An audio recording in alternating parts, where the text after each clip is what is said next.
à toutes et à tous. Aujourd'hui, nous partons pour le deuxième épisode sur le stress. Nous avons vu ce qu'est le stress, un ami qui nous veut du bien, qui nous prépare au mieux face à un danger, réel ou imaginaire, et ce, depuis la préhistoire, époque où l'homme devait affronter un danger bien réel, le mammouth. Aujourd'hui, nous avons tendance à considérer le stress comme quelque chose de négatif, qui nuit à notre bien-être. Et c'est vrai que trop de stress entraîne une surchauffe d'organisme qu'il faut réguler. Alors comment déstresser? Voici deux méthodes, la pyramide des moyens et des exigences et le ciné. Le mauvais stress provient souvent d'un déséquilibre entre les exigences que nous avons et les moyens dont nous disposons. Ce qui donne cette pyramide inversée. Trop d'exigences par rapport aux moyens.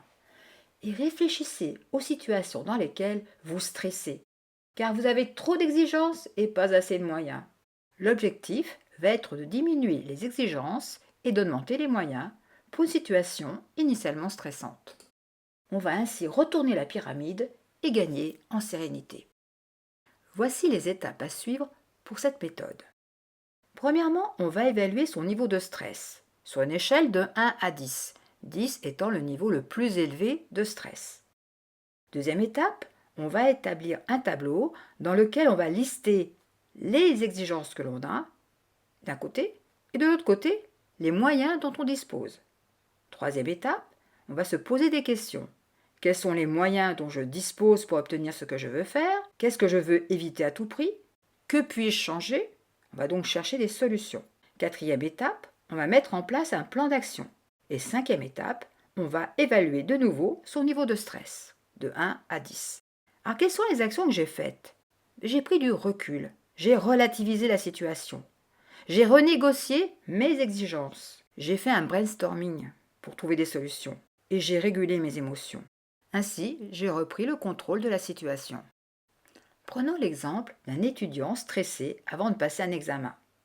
Alors, première étape, il évalue son niveau de stress. Il est élevé, il est de 8. Deuxièmement, il établit un tableau. D'un côté, il note ses exigences, avoir au minimum 18 sur 20, que le sujet tombe sur tel chapitre, réussir à tout finir, être détendu, ne pas oublier ce qu'il a appris et révisé, bien comprendre les exercices pour répondre aux questions posées, éviter les fautes d'attention et arriver à l'heure. De l'autre côté, il note ses moyens. Réviser tout le programme, faire des exercices et des contrôles à blanc, être attentif aux cours, poser des questions s'il ne comprend pas et partir à l'école en avance.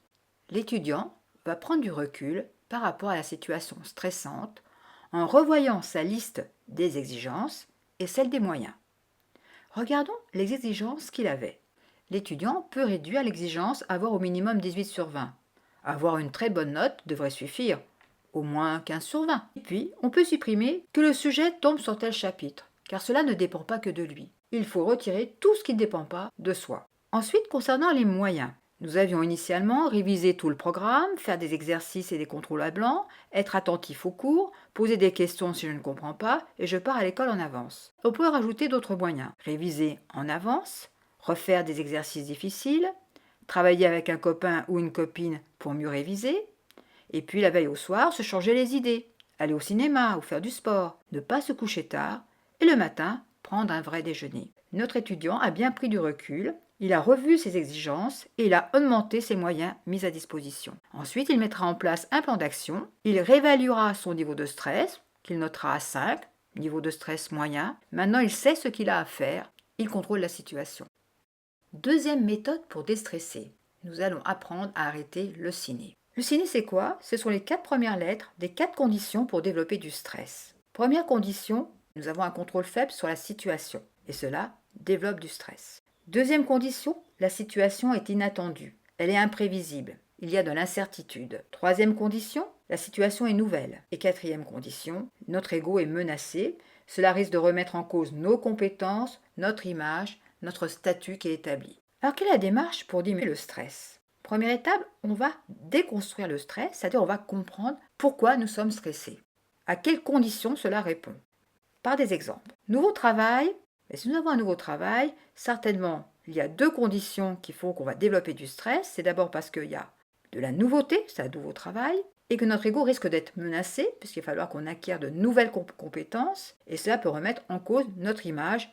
Deuxième situation, rendez-vous avec mon chef. Cela me stresse parce que j'ai un contrôle faible sur la situation, je ne sais pas de quoi mon chef veut me parler, et il y a donc une incertitude aussi. Troisième exemple, résultat attendu d'un examen. Là, c'est l'incertitude qui fait que je vais générer du stress. Alors, deuxième étape, pour déstresser, on va établir un plan B pour réduire la menace identifiée pour chaque situation stressante. Ainsi, nouveau travail. Je vais donc échanger avec mes futurs collègues pour leur poser des questions. Concernant le rendez-vous avec mon chef, je vais lui demander l'objet de la réunion.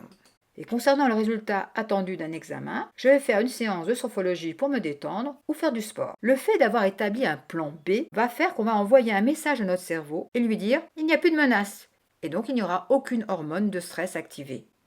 Et le simple fait d'avoir pensé à un plan B, même si ce plan B, on ne le met pas en place, permet de désactiver le stress.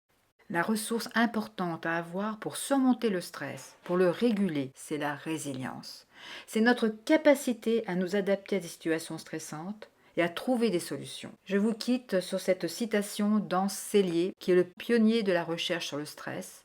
Ce qui est important, ce n'est pas ce qui nous arrive, c'est la manière dont on le prend. Bonne méditation. Merci et à bientôt pour un prochain tutoriel.